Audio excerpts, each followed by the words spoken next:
Most people think their problem is motivation. It's not. The real reason that you don't follow through is because deep down, you don't believe that you can. If you believe that you're someone who just always quits and can't stick to things, your self-conscious is going to cause you to self-sabotage and pull you back every time you try to break out of that and grow, because it feels safe and familiar. And it feels much safer than trying and failing. And here's the thing, motivation doesn't fix that.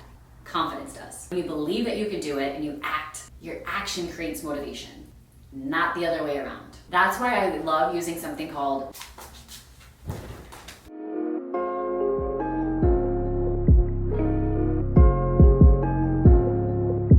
hello everyone, and welcome to another video. You know those days where you just don't feel like doing the thing that you promised yourself that you would? Maybe you just keep talking yourself out of your workouts, skipping the last little bit of it. Maybe you just talking yourself out of staying on track with your nutrition, having that extra little treat.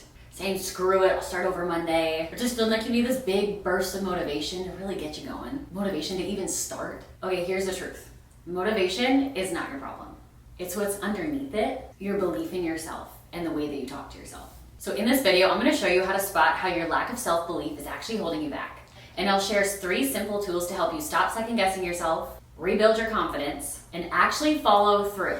No motivation required. First, let's actually talk about how this shows up in real life. Because sometimes you don't even realize this is what's holding you back. You keep skipping certain things that you know that you should do, like the last 10 minutes of your workout, your cardio, or tracking your food when it gets inconvenient. You set a goal and then you talk yourself out of it halfway through the day because you start thinking, what's the point? This is too hard, this is too inconvenient. I'll probably mess it up anyway.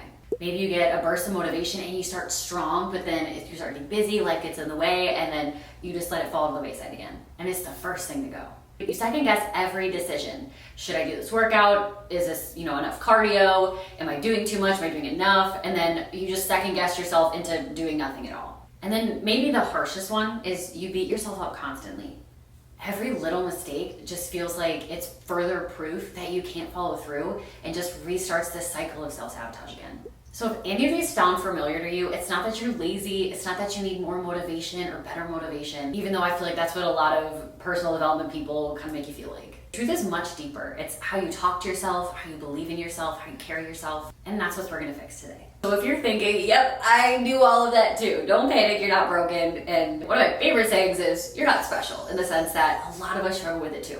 And most importantly, you don't need this magic motivation boost. What you need are tools to rebuild your self-belief, stop second-guessing yourself, and prove to your brain that you can actually follow through. And that's what these 3 tools are about. Most people think their problem is motivation. It's not. The real reason that you don't follow through is because deep down, you don't believe that you can. And psychologists call this self-efficacy, which is your belief in your ability to succeed. If you believe that you're someone who just always quits and can't stick to things, your self-conscious is going to cause you to self-sabotage and pull you back every time you try to break out of that and grow, because it feels safe and familiar. And it feels much safer than trying and failing. And here's the thing, motivation doesn't fix that. Confidence does. When you believe that you can do it and you act, your action creates motivation, not the other way around. That's why I love using something called the badass list. And that's what this first tool is. I read this in Jen Gottlieb's book, Be Seen. And I love personal development stuff. And I will admit, when I will read personal development books, sometimes I'll do a podcast and they'll have an actionable thing to actually do. And I will think, oh yeah, I'll do that later, knowing dang well I will not remember to go back and do it later. But for whatever reason, with this book, I just had this feeling that I needed to do it. Even though the name was kind of corny, I was like, I just need to do it. So I did it. And holy crap, you guys, I was floored. It actually worked. And I kept revisiting it and bringing it back to other situations, and it kept working. So that's why I was like, I need to share this. So what it is, this badass list, or whatever you want to call it, it's you make a list of all the things that you're proud of. Think of as much as you can, even all the way back to when you were younger. Every little thing that you were proud of yourself, you would brag about, an accomplishment, something that you did, something about yourself, put it on there. And I would invite you guys to put it somewhere you can keep adding to it, the notes app of your phone. So go do that quick and pause the video. Okay, did you do it? Okay, so now that you wrote it down, I want you to go back and I want you to read it like it's a stranger that you're seeing on the internet. Okay, pause me again, go do that. Okay, did you do it? Do you almost feel a little jealous of yourself? You're like, wow, this person seems like, they've done a lot, they kind of got it.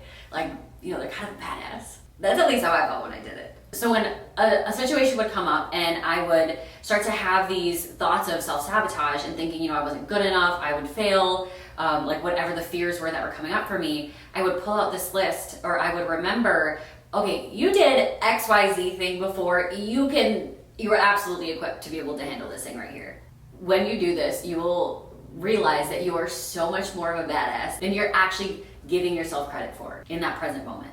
You guys, this seriously works. I know it sounds corny. Please just try it. Just trust me here. So that was tool number 1, the badass list. Really what we're doing is we're rewiring your self-belief through proof. Now let's go on to tool number 2. And this is gonna help to stop second guess yourself and rewire all that negative self-talk. So really what we're gonna do here is we're gonna build some internal safety and confidence. Because let's just be real for a second. How do you expect to feel confident if you are constantly bullying and being mean and belittling yourself in your head? Probably not gonna happen. Now, I don't know about you guys, but I used to do this thing, and I still do this. I'm still working on it, but I've gotten better.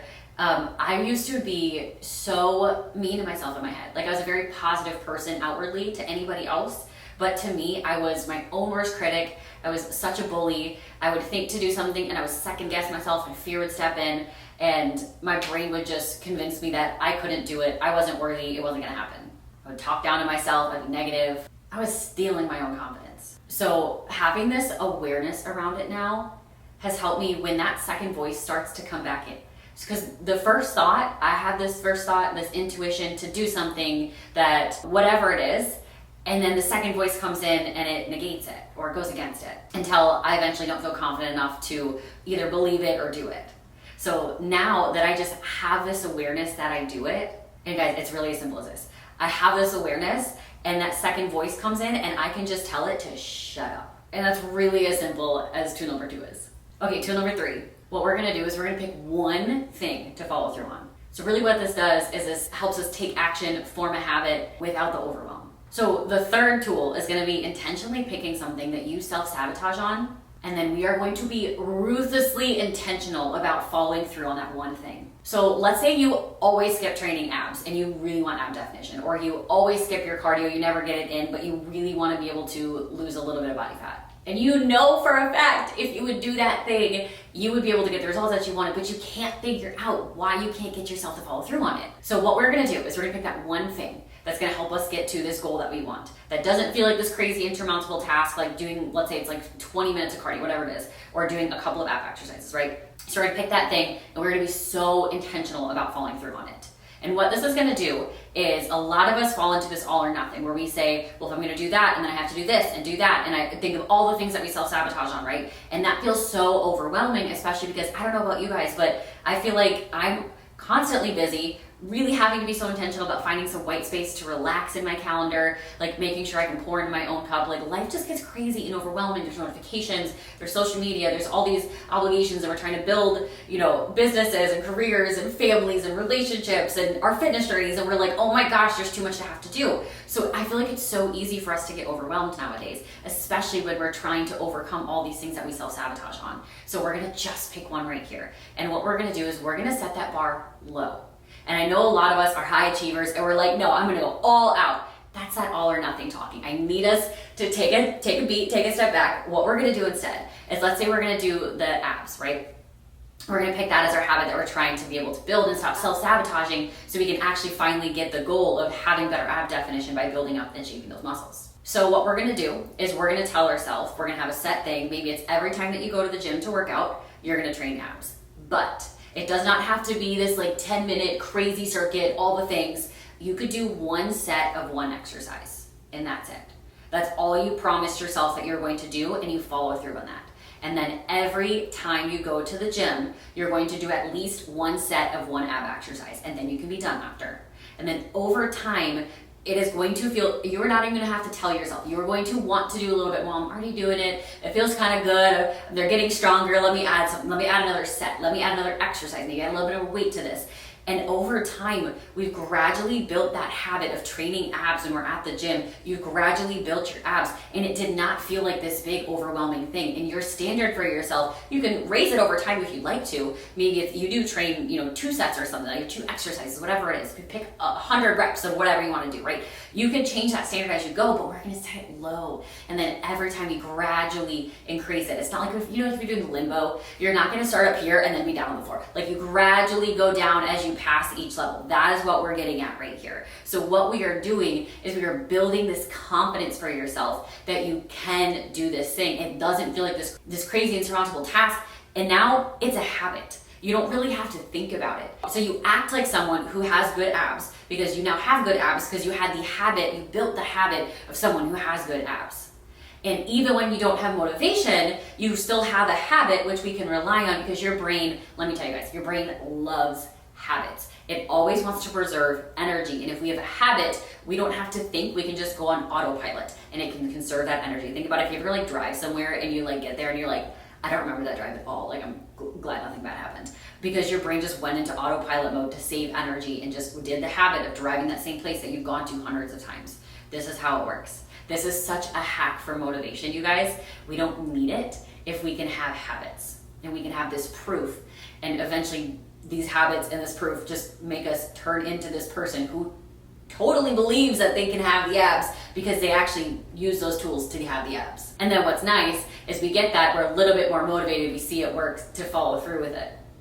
So we get a little bit more motivation even though we don't need it. Okay guys, and those are my 3 tips. I know it probably doesn't sound like anything crazy. I didn't want it to. I wanted it to feel so simple that I love when I'm going through a personal development or anything, and it just feels like such a duh.